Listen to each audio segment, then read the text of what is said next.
This is the Watch Geek Time podcast.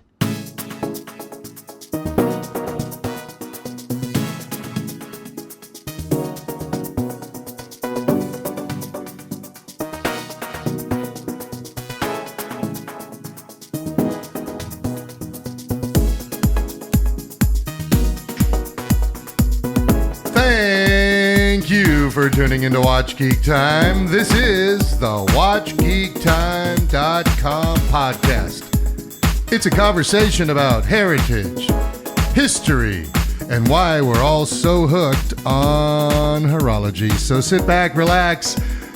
We're going to talk about everything from watches to watches.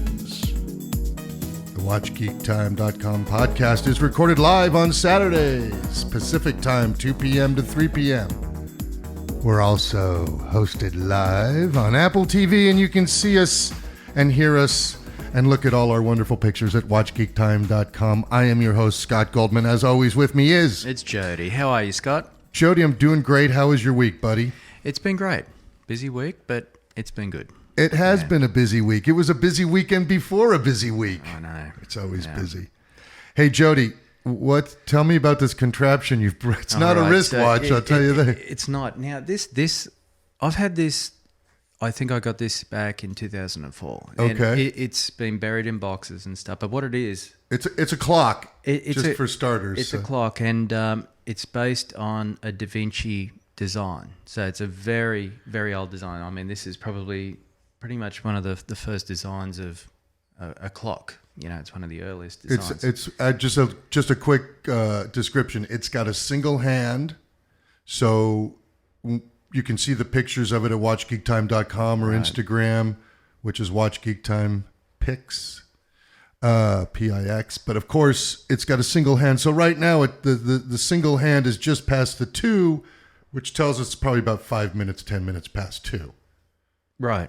That's right. And the thing that fascinated me the most about this was the escapement, or what we would refer to as the escapement. Right.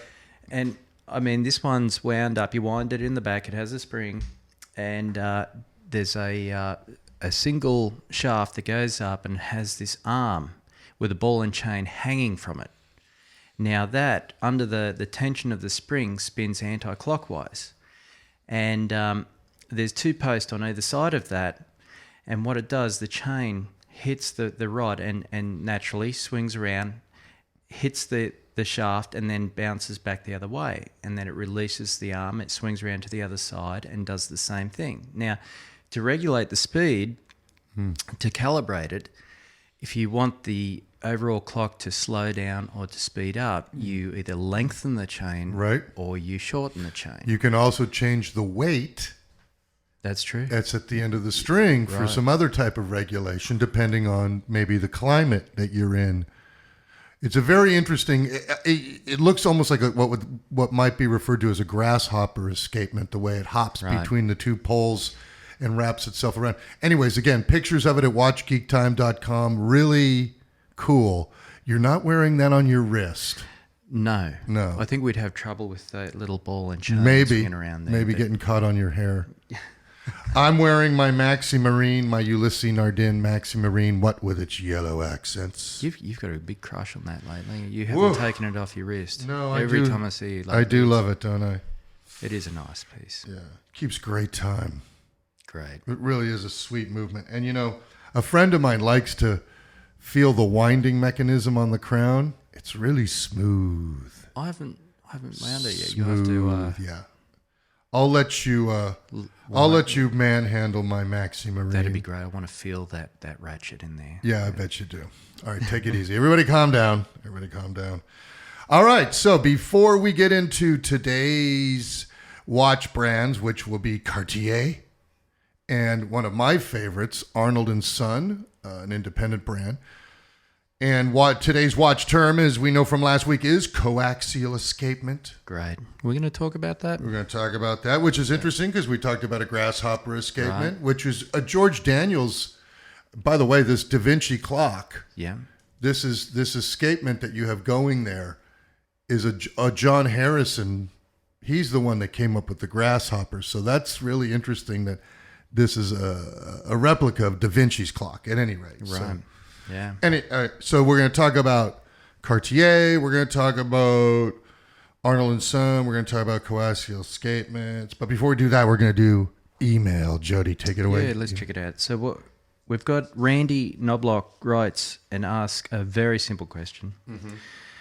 My husband just spent a large sum of money on a calendar watch. What is a perpetual calendar? Now, you've got a beautiful perpetual calendar. I do. Thank you. Yeah, I love it. It's a great, beautiful watch. Jaeger LeCoultre 8-day. It's got the 8-day movement in it. Yeah. So it's a monster. Good question, Randy. If your husband bought a perpetual calendar, he probably dropped somewhere about $30,000-$40,000. I'm sorry to tell you. These days, you can find them less expensive. Perpetual calendar knows which months have 30 days, knows which months have 31 days, and it even knows that February has 28 days and that every 4 years February has 29 days. So a perpetual calendar will never require an adjustment except for the leap year reset, which takes place every 100 years. So in the year 2100, there isn't a leap year. Now, would your watch know that, Scott? My watch won't know that because it will need to go to the factory in 2100. Right. My watch will only go to 2099. Right. But the next question is, do I care? No, I don't. Maybe I should. But no. But the step above is the secular calendar. And the secular calendar does keep track of the leap year reset. Wow. Some secular calendars, Andre Streller has one, really an unbelievable watch. Sven Anderson made a secular. They're good for about the next 1,000 years. My friend calls these things time machines. That's crazy. Yeah, it is crazy. Secular, and then the annual calendar is just as nice, really, except it only needs an adjustment once a year on March 1st, because on March 1st, it's either going to say February 29 or it's going to say February 30. Right. So we'll always require an adjustment on March 1st. That's an annual calendar, which is just as nice. But if your husband got a perpetual calendar, I'd like to know which brand, Randy. All right. So next time you write in, tell us, my husband just got a Patek Philippe 5160, and then I'll get to say, oh, he dropped about $135,000. That's it's a lot of dough. Yeah. A lot of dough. All right. Next. All right. So we've got David Higginbottom from Who? It's Higginbotham, actually. It's David Higginbotham. Higginbotham From Madison, Wisconsin, says he's moving west for work and wonders if a mechanical watch with a 5-day power reserve will be affected by the climate. Now, that was funny. I was thinking That's about that huh? a few days ago, actually, and we were talking about springs, and I was just thinking of the physics. I mean, you've got alloys and metals and stuff, and Right. all this sort of stuff is affected by climate and temperature and atmospheres. Right. And so that is a good question, Scott. Like, if you, say, had a 5-day power reserve from the manufacturer, from one climate to Antarctica to the hottest desert, would you get a variance there? You might, but I think it'd be very slight. I don't think it'd be anything significant. So typically, they don't talk in terms of days so much as hours. So if you had a 5-day power reserve, you're good for 120 hours. Okay. If you were in a really, really cold climate, and I guess what the question is asking is, will that mainspring somehow contract and cause for less time to be in reserve? Perhaps, but I think it'd be a matter of minutes. Okay. It wouldn't be a significant thing. Like, would a 5-day power reserve become a 4-day power reserve? No.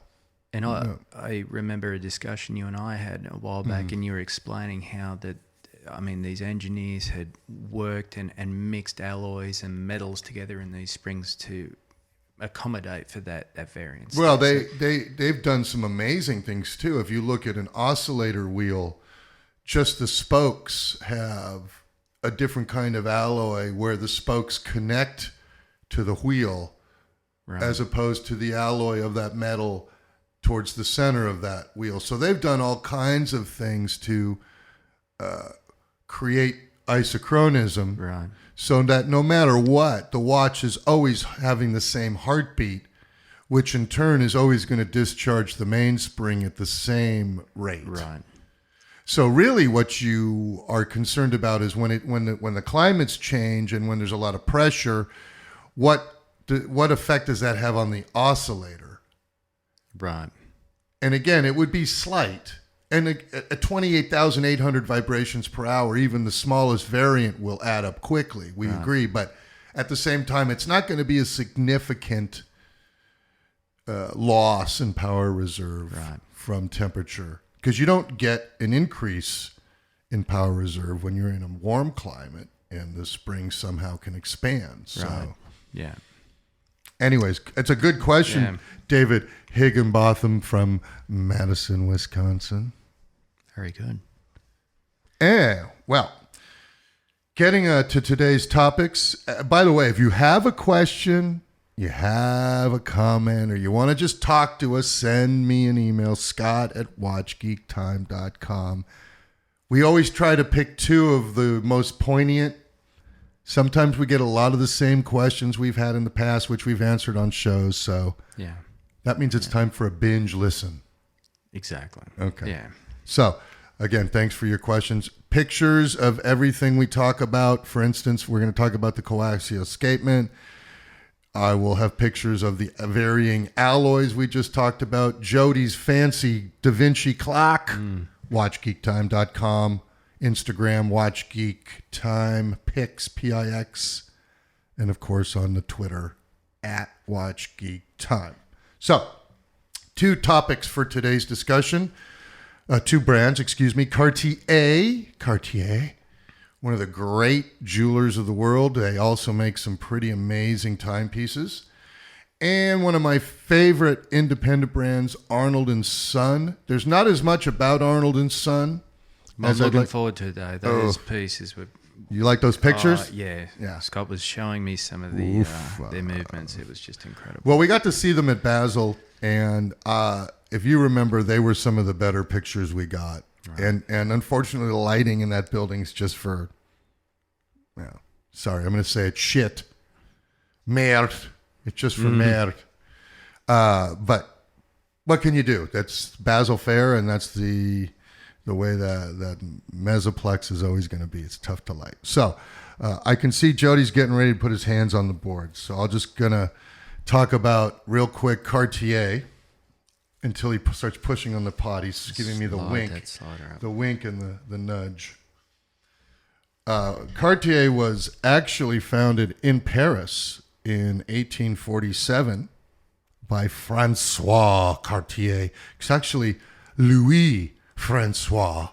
Because everybody had a first and then hyphenated middle name. So he was Louis Francois Cartier.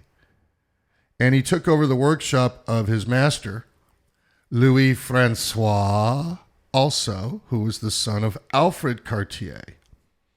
So Louis Francois Cartier was actually third generation when he founded Cartier in 1847. And again, there's that nepotism we see so much in watchmaking. Now, there were also two other Cartiers. There was... Sorry, see, Scott. I tried to stall. It's a conversation about heritage, history, and why we're so hooked on horology. It's the Watch Geek Time podcast. We're going to step aside for a second, let the man have his due. When we come back, we're going to talk about Cartier, Arnold and Son, and Jody. How did you pay for that Da Vinci clock? For cash only. Well, the sponsors have nothing on you. We'll be right back.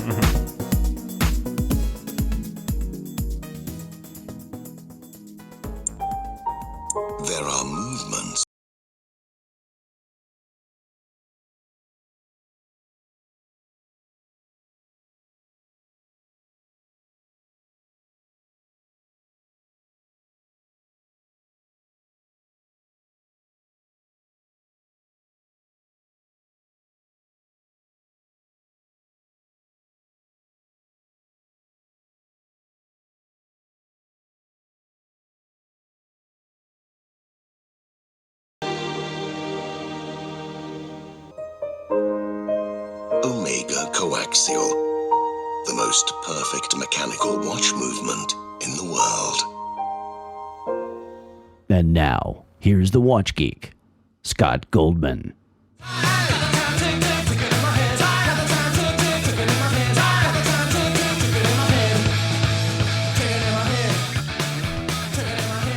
David is right. I am the Watch Geek.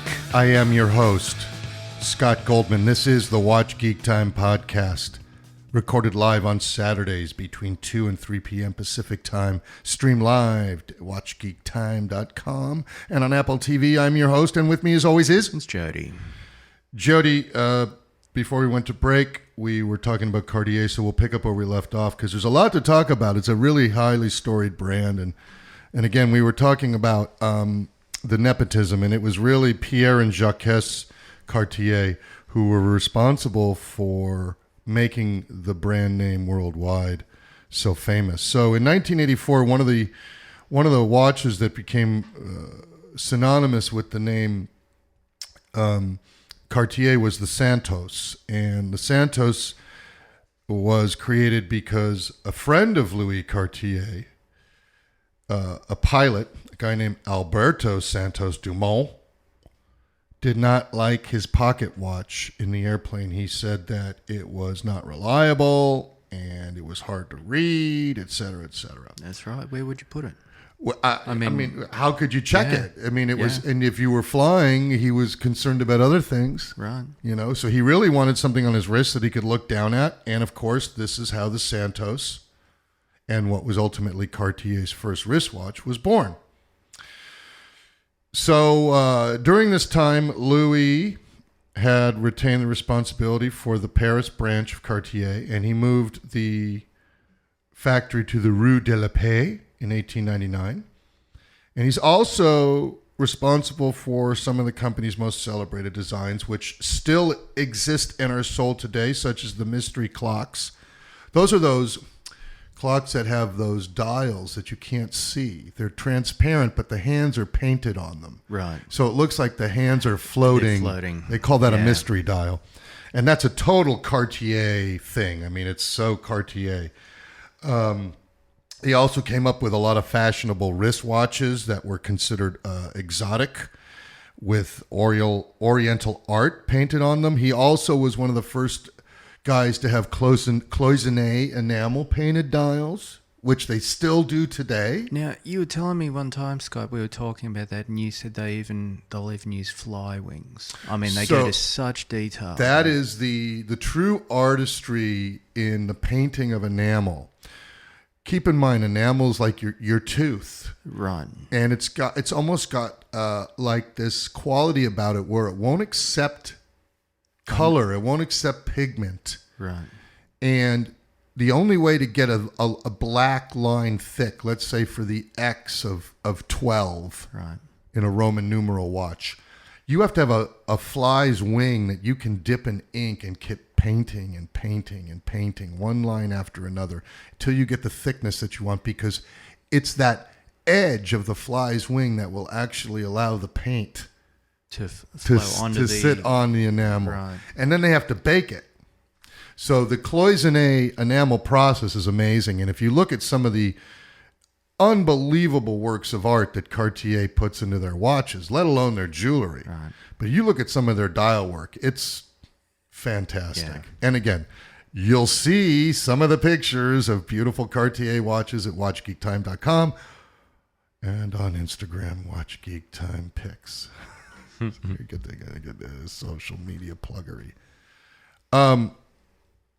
So we talked about the mystery dials. They also came up with what they called the Tutti Frutti dials, which were these dials that they made with multiple colored gems. Oh, you've shown me those. They're beautiful. They're really gorgeous. Yeah, really good. In 1907, Cartier signed a contract with one of our favorite watch people, Edmund Jaeger. And this is when actually Jaeger-LeCoultre became one of the exclusive movement providers to Cartier. And this gave rise to one of the most successful watch companies in the world. And in 1912, another great model was introduced that was housing Jaeger-LeCoultre movements. It was called the Tank. also designed by Louis Cartier and inspired by tanks themselves, which were rolling on the Western Front during World War I. And again, another iconic design that has survived 100 years. So obviously Cartier's designs are iconic. We've all seen them. They're Art Deco. They're Art Nouveau. And one thing I've noticed about the Cartier movements, the watches have never housed Cartier movements until recently. So Cartier watches were always made with movements from, say, Vacheron Constantin or Audemars Piguet or, as we mentioned, Jaeger-LeCoultre.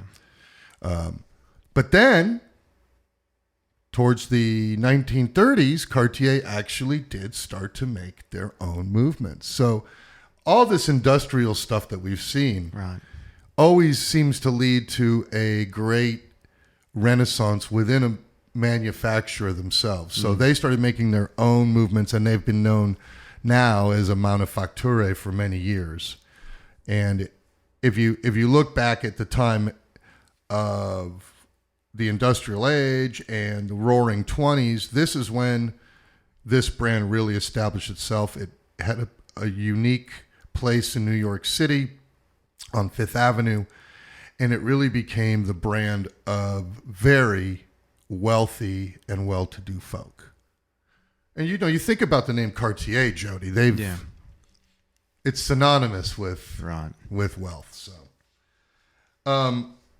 now, towards the end of the 1950s and 60s, after the death of Pierre Cartier, Jean-Jacques Cartier, who was Pierre's son, and Claude Cartier, who was Louis's son, and Marion Claudel, who was Pierre's daughter, also took their respective places at the head of Cartier. So again, nepotism playing its role in the family business. And then at the end of the 1960s, they all got together and sold the entire lot of Cartier to a group of investors led by Joseph Quenoy. And in 1972, Joseph Quenoy, who was also one of the people who worked at Cartier and must have made his money somehow, decided that the buying of Cartier was a must. Right. That was one of the words I must own it. It's a must. So when it became available, he took it over. And by 1979, all of Cartier's interests were essentially combined into this one company that Joseph Quenoy had bought. And as we know how the story goes with Cartier, in 1981, it actually became Cartier SAA. So Cartier has been known to be many different things. It's a watchmaker. It's a jeweler. They have a line of jewelry called Nouvelle Joaillerie, which is new jewelry. And in 1984, one of the family members then returned to the company, Perrine Cartier, who founded the Fondation Cartier pour l'Art. So now Cartier is an art foundation and spends a lot of its time fostering and championing and patronizing arts and the artists. So it's really kind of a cool thing. And Perrine, who continued to run the company till about 1990, he was very smart in bringing in some of the most heaviest hitters in the luxury world, which included, of course, Cartier. Alfred Dunhill was part of the Cartier group. Montblanc was part of the Cartier group. Piaget, Beaumarchais, Karl Lagerfeld, Chloé. So I think Cartier was really one of the first luxury conglomerate groups. Right. Obviously, Perrine was way ahead of his time, and he saw the whole thing. And as we all know, in 1994, like all good things, Richemont bought Cartier. And this came after the accidental death of the people who were actually heading the company that year. Jean Nouvel, Robert Hoch, and his sister Bridget Hoch had become the chairman. And they were also related to Joseph Canois because he was now again named the vice president of Cartier. Right. As we know, it's 150 years of products, and as of 2000, Cartier is now wholly owned owned by Richemont, which also owns Jaeger-LeCoultre. We also know they own Long & Sona. We also know they own Panerai, IWC. So the list goes on. The Rupert family has done very, very well for themselves, buying up luxury conglomerates throughout the years. To me, Long & Sona is the crown jewel of the Richemont brand. That's just me. But Richemont would argue it's Cartier. When you think of Cartier, what do you think of? Do you think about the tank? Do you think about what comes to mind? With me, I think it was the jewelry side of things. I mean, when I do see the Cartiers, they have that certain boutique about them, but more on a jewelry side of things, like when I see them, especially with women's watches. Well, they're very big on the women's jewelry. Right, yeah. You know, you can tell a Cartier's the real deal by looking at the 7. Typically, the line of the V, if you look close, you usually need a loop. Yeah. The line of the V, it says the word Cartier. It's very tricky. Interesting. Nice trick. For me, I like the Boulogne blue. I love that crown with the blue stone inside of the bezel in a way. That's a very classy look. But it's not a watch I'm drawn to. I like some of their really high-end stuff, but some of their high-end stuff is still very dressy, very tuxedo. Yeah. Not so much your everyday watch. Right. I'm a little more rough. That's why I'm wearing a vulcanized Ulysses Nardin. Yeah. Oh, all right. It's that time, Scott. It is. It's the WatchGeekTime.com podcast. We're going to step aside for a minute. We're going to hear a couple of commercials. That way, Jody and I maybe have the gumption to walk into the Cartier boutique. Sounds good. All right. Yeah. When we come back, we'll talk a little bit about Arnold & Son. Thanks for listening.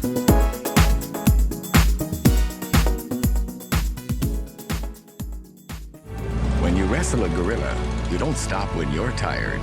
You stop when the gorilla's tired. That's why, if you have a prang and your wheels just aren't turning, the good folks at More Than could send you a courtesy car within 2 hours. To find out more, visit morethan.com. I'm More Than Freeman. Thank you for listening.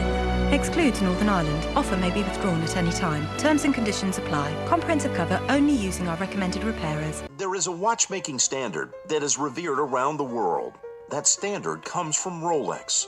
From clasp to bracelet to its unique watertight oyster case, a Rolex holds its value because it was intended to. Crafted from just 3 precious metals, platinum, steel, and gold, each defies the ordinary.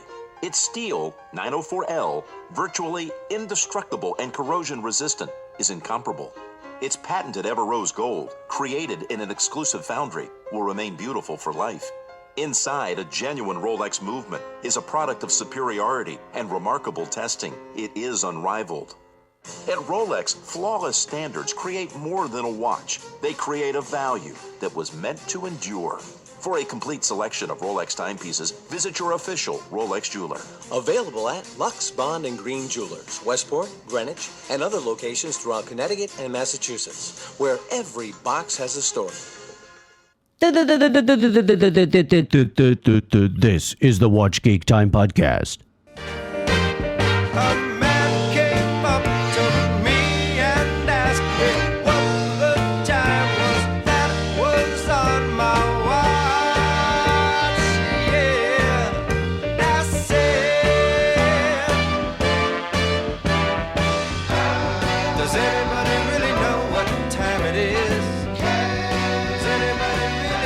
Welcome back to Watch Geek Time. This is the Watch Geek Time podcast. I am your host, Scott Goldman. As always, at my side is... It's Jody. Jody, we left off talking about Cartier, and now we're going to talk a little bit about Arnold & Son. Looking forward to this. Arnold & Son is one of my new old favorite brands. I love brands with great heritage and history. After all, it's a conversation about heritage, history, and why we're all so hooked on horology. See? Okay. So, Arnold & Son, actually, John Arnold was born in Cornwall in 1736. So this guy goes way back. And they were actually clockmakers. And one of the things that we talked about last week, John Harrison, this guy, John Arnold, also made ship's chronometers, and he was really good at it. And his father, who was a watchmaker, but his uncle was a gunsmith. So that it explains why he had such an early interest in precision engineering and metalwork. And one thing that's really, I think, the most incredible thing about watchmakers in general is that they really have to have multiple disciplines. They have to be able to know, obviously, how to make a watch work, but they have to be metallurgists. They have to be mathematicians. They have to be physicists. They have to be a lot of disciplines involved. Yeah. So when John Arnold left England for the Netherlands at the age of 19, he decided it was time he needed to hone his watchmaking skills. So he returned 2 years later, speaking perfect German, which put him in good stead in the court of George III. And he had established himself as a watchmaker of great reputation in London's Strand by his mid-20s. Now, this is another interesting thing. Yeah. British watchmaking also has a deep heritage.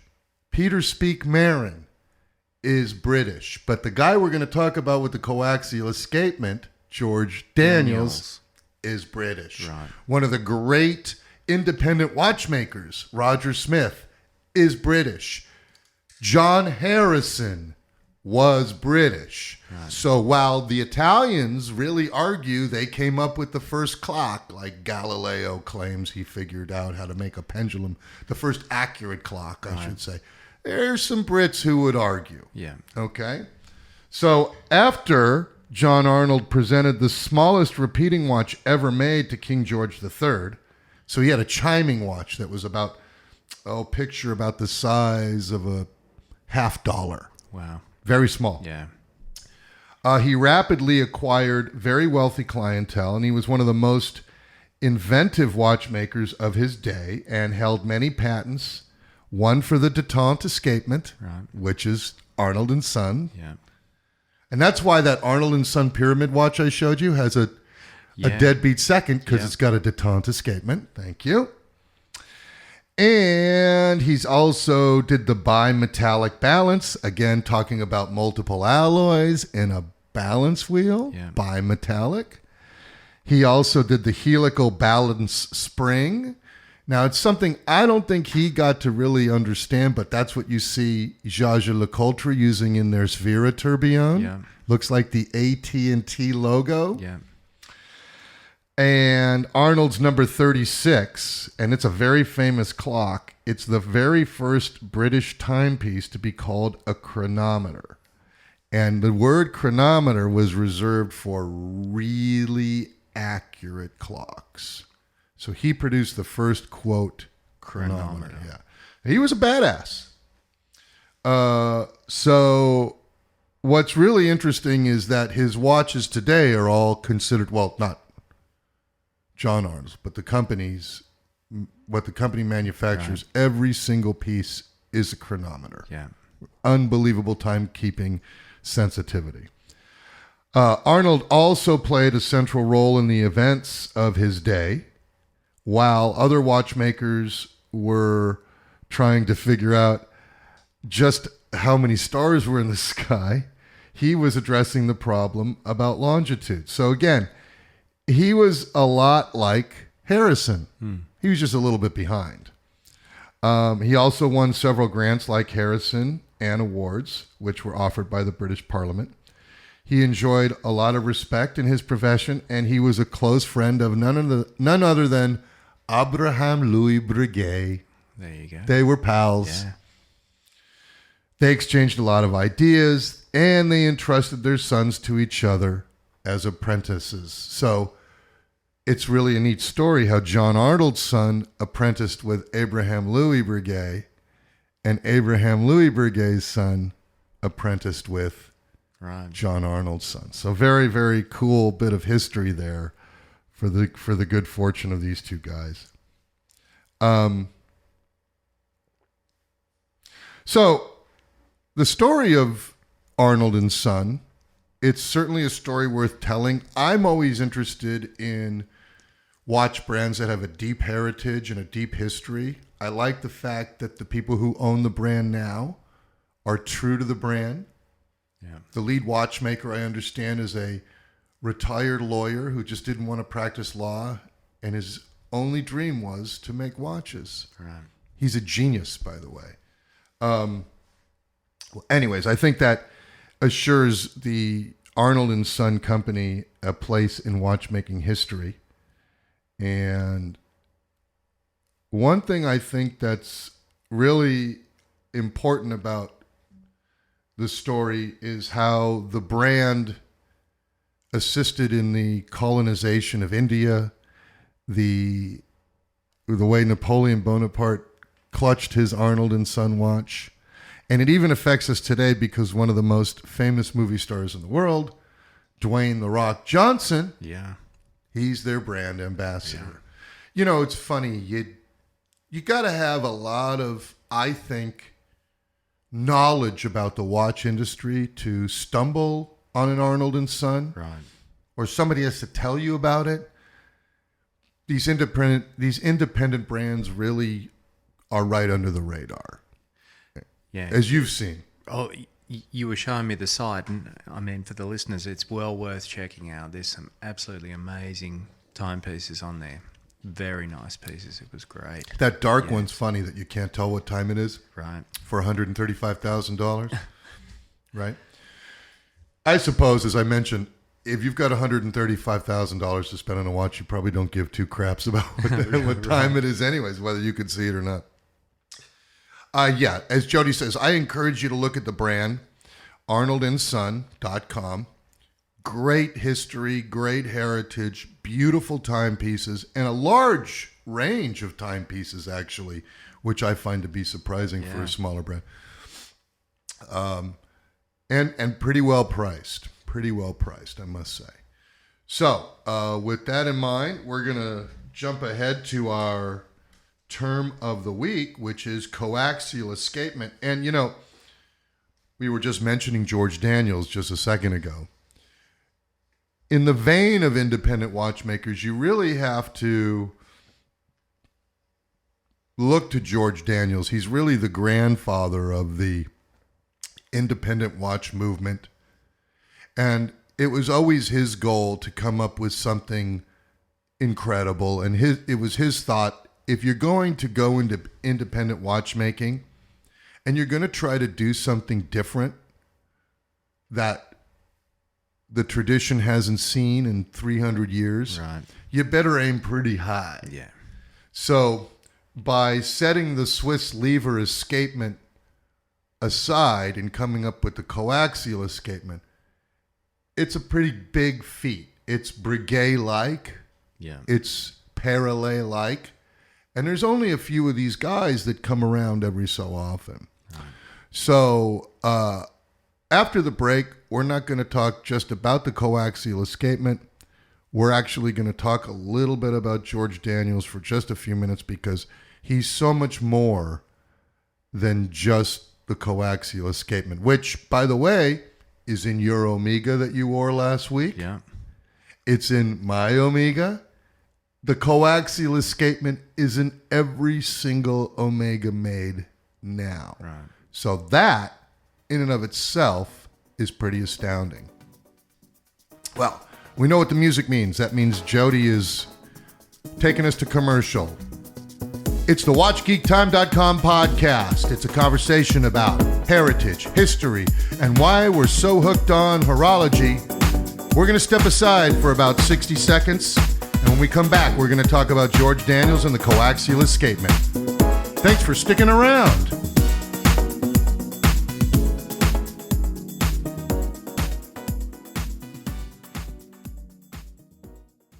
hungry bird said to a crocodile, "Can I have those bits of meat stuck between your teeth?" "Dive in," said the crocodile. "I've had a good nosh." Next day, the grateful bird brought all his mates, and from then on, the birds were never hungry, and the crocodiles never had to fork out for a hygienist. And the moral is, goodwill spread around gets around. This story was brought to you by ING Direct, 92% of whose mortgage customers would recommend them to a friend. ING Direct, a decent way to do banking. Visit ingdirect.co.uk. UK residents 18 plus, 50,000 to £1 million subject to status. 92% based on ING Direct customer satisfaction survey, April 2011. Sometimes you get more done without a boss. Not that leadership isn't valuable. It's just that when you don't have anyone looking over your shoulder, you often come up with better stuff. At Honda, we run our research and development team as a separate company, giving them room to mess around, doodle, try, fail, try again, and eventually come up with something that surprises them as much as it surprises us. Do you believe in the power of dreams? Rolex, Patek Philippe, Jaeger-LeCoultre, Omega, Cartier, Breguet, and just about any other watch brands that come to mind. This is the Watch Geek Time podcast.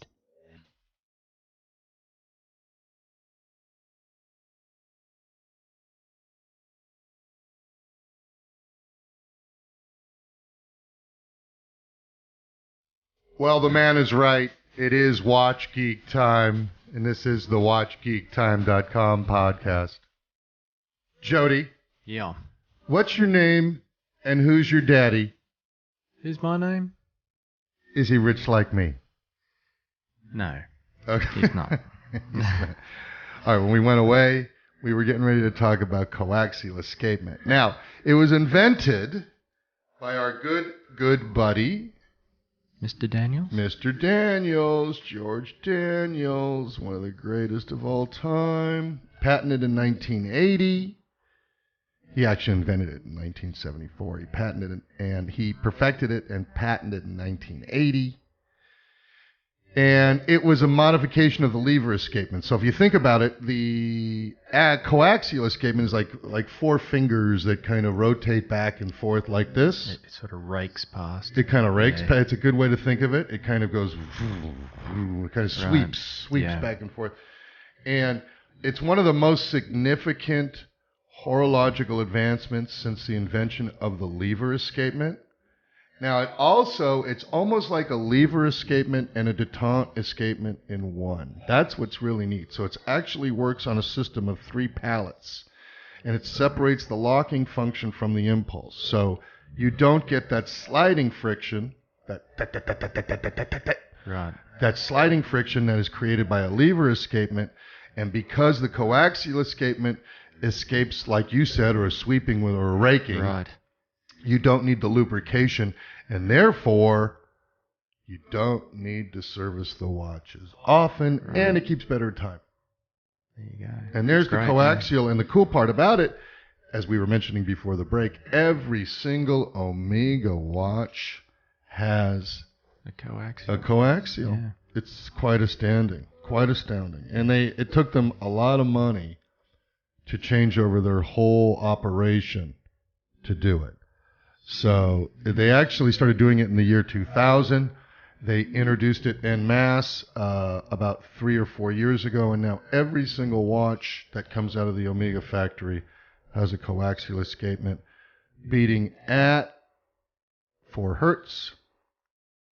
But actually, they slowed it down a little bit because they realized they got a little better performance. So actually, it's not an exact 4 hertz. It's like 25,200 beats per hour. It's sort of hard to... Wow. Yeah, you can't... You can't really distinguish it, but if you look at the back of one of our Omegas, that thing's hauling no matter what. Next week's word is term is equation of time. Equation of time. Of course, I invite everybody to go to WatchTime.com and check out the gallery. This is WatchGeekTime.com. Check out the watch glossary terms at WatchTime. Not to be confused with WatchGeekTime. Right. So, well, Jody, it's the end of another amazing week. And I'm getting a little frustrated by our friend Gary Videtta, but he says next week he's here to talk about the new watches from Element in Time. Great. All right. So, with that said, I think we should get our thank yous in. Yeah. Let's do this. Thanks, Marlon, for having a show on Thursday. There you go. All right. I heard it was great. It was. Thanks to my announcer, David. Does a great job all the way from gay old Paris. Thanks to Sergey, our social media monster. By the way, WatchGeekTime.com, WatchGeekTime Pics at Instagram, at WatchGeekTime on the Twitter. Did I leave anything out? I think you got it covered. There's the Instagram too. Oh, Instagram. Yeah. WatchGeekTime Pics, P-I-X. Yeah. And of course, as always, thanks to my good buddy and wondrous sidekick, Jody. Thanks for having me, Scott. Always a pleasure. All the way from where today, Joe? Chatsworth. Oh, Chatsworth. And now you're off to Woodland Hills. It's the Watch Geek Time podcast. It's a conversation about heritage, history, and why we're so hooked on horology. We thank you for joining us. We'll see you next week. Until then, bye-bye.